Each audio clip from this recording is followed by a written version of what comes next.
Magandang araw po, welcome po sa aking channel, Love9 TV. Patalasasan po, meron po ba kayong mga properties na napapabayaan or non-performing assets? Plan nyo ibenta, pero wala kayong oras sa pagbenta nito. Kung ito'y pagkakatiwala nyo po sa amin, tawag lang po kayo sa aking numero, usap po tayo, gawin ko po ng video for free. Yes, libre po, wala po kayong babayaran. Tutulungan pa namin kayong mabenta ang inyong property. Kami na po bala sa marketing, sa boosting or paid ads. Even sa tripping, hindi na po kayo mapapagod sa pag-entertain ng mga buyers. Kami na po bala sa lahat. Tawag lang po kayo. Nandito po tayo ngayon sa Tagaytay, kung saan meron po tayong bagong video presentation. Isang condominium unit dito sa Serene West, Tagaytay. Katabi lang po nito ang Ayala Mall. Sa mga naghahanap po ng condominium unit na titulado at may parking, ready for occupancy,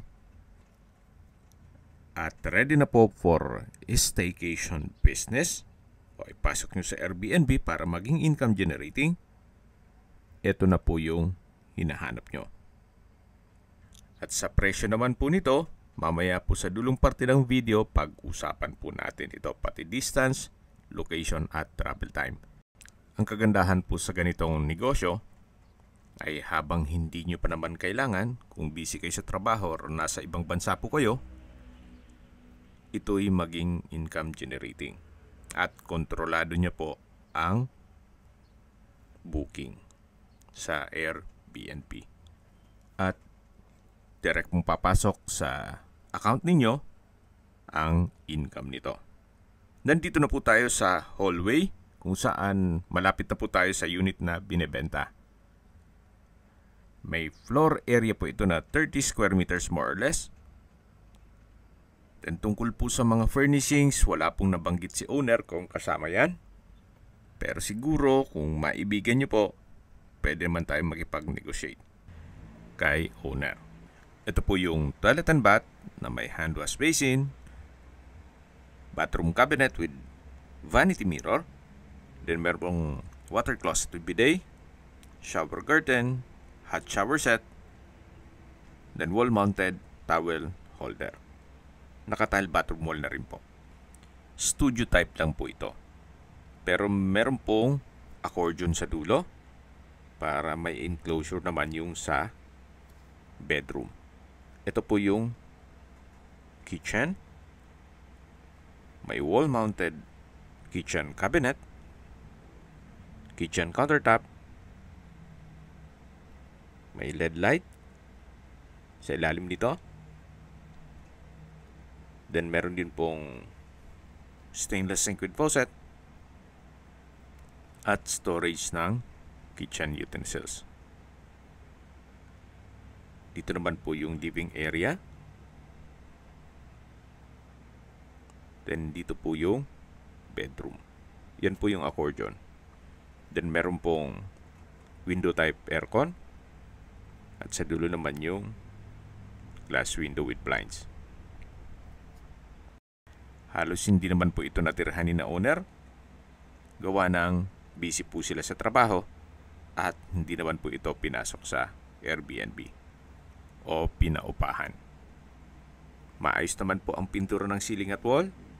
Pati ito pong tile flooring. Then meron din pong wall-mounted TV. At sa likod po ng main door ay meron pong cabinet. So yan po yung studio type na condo unit. Ito na po yung hallway. At habang naglalakad tayo at papunta po sa park and playground, pag-usapan na natin ang distance, location at travel time. Mula po sa Ayala Mall Serene, walking distance lang, pati po sa Our Lady of Lourdes Parish Church. Walking distance lang po ito, pati sa Fora Mall at Tagaytay City Hospital. Yan po yung lagi kong binabanggit sa inyo na dapat nyo i-consider sa paghanap ng property, yung meron pong malapit na hospital. Hindi ko naman po sinasabing sakitin kayo, yan naman po for emergency purpose lang naman. At mula naman po sa Picnic Grove, ang distance is 8.7 kilometers at ang travel time is 17 minutes. Mula naman po sa Mahogany Market Ang distance is 3.7 kilometers at ang travel time is 5 minutes. Mula naman po sa Calac Silang Interchange, ang distance is 20.8 kilometers at ang travel time is 39 minutes. Mula naman po sa Manila o sa airport, ang distance is 61.6 kilometers at ang travel time is 1 hour and 30 minutes. Ito po'y accessible ng public transportation. Gawa ng paglabas nyo po nitong building ay highway na po. Kaya kung meron man po kayong mga guest na mag-commute lang mula Manila, madali pong malocate itong Serene West Tagaytay. Nandito na po tayo sa Park and Playground. Napakalinis po, well-maintained itong kapaligiran, napakaliwalas, sariwa ang hangin, at malamig po ang klima. Ito po yung poolside na pwede po kayong mag-swimming dyan. Even yung mga guests nyo, napaganda pong investment ito. Okay, sa presyo na po tayo. Binibenta po ito ni owner sa halagang 6.8 million pesos net. Ibig pong sabihin, si buyer na po ang sasagot sa lahat ng taxes at expenses with regard to documentation. Sa mga nag-skip po ng video, summarize ko lang po. Ito pong property ay nasa Serene West Tagaytay. Studio unit na may floor area na 30 square meters more or less. At meron pong sariling parking space o parking lot. Ito po'y titulado, kaya wala po kayong magiging problema sa documentation o sa transfer ng title. Napaganda po ng lokasyon, nasa mismong city ng Tagaytay at ito'y accessible ng public transportation.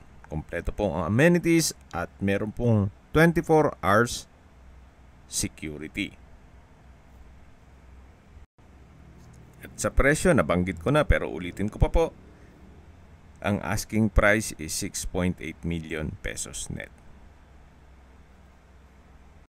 Balik na po ulit tayo dito sa building na kung saan ipapakita ko po sa inyo yung parking.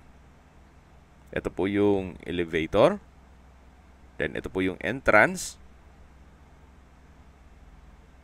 Ito po yung lower part ng building. Kaya hindi na po kayo mag-elevator mula sa lobby. Pagbaba nyo sa condo unit. At nandito na po tayo sa parking space o parking lot.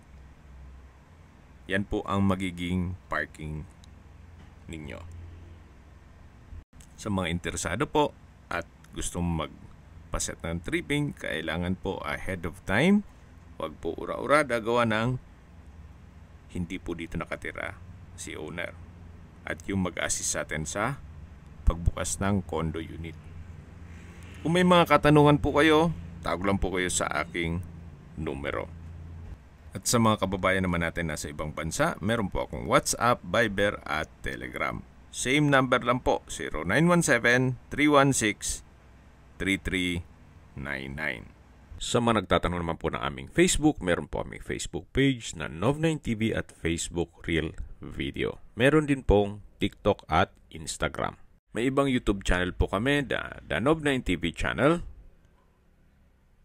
Nov9TV Listings, Nov9TV On The Spot, Nov9TV Updates, at Nov9TV House Rental. Sana po naibigyan nyo ang video presentation. Paki-like and subscribe na lang po sa aking channel para ma-update din po kayo sa aking future listings. Kung sakali po hanap nyo yung mas malaking sukat ng lupa, meron din po kami ibang listings na pwede nyong pagpilian. Huwag po kayong mag-atubiling tumawag sa amin. Then, let us know your budget para malaman namin kung anong property pwede naming ilog sa inyo. Sa lahat pong viewers, subscriber at nagtiwala po sa amin, salamat po sa suporta. Ingat po kayo lagi at yung pamilya. Maraming salamat po.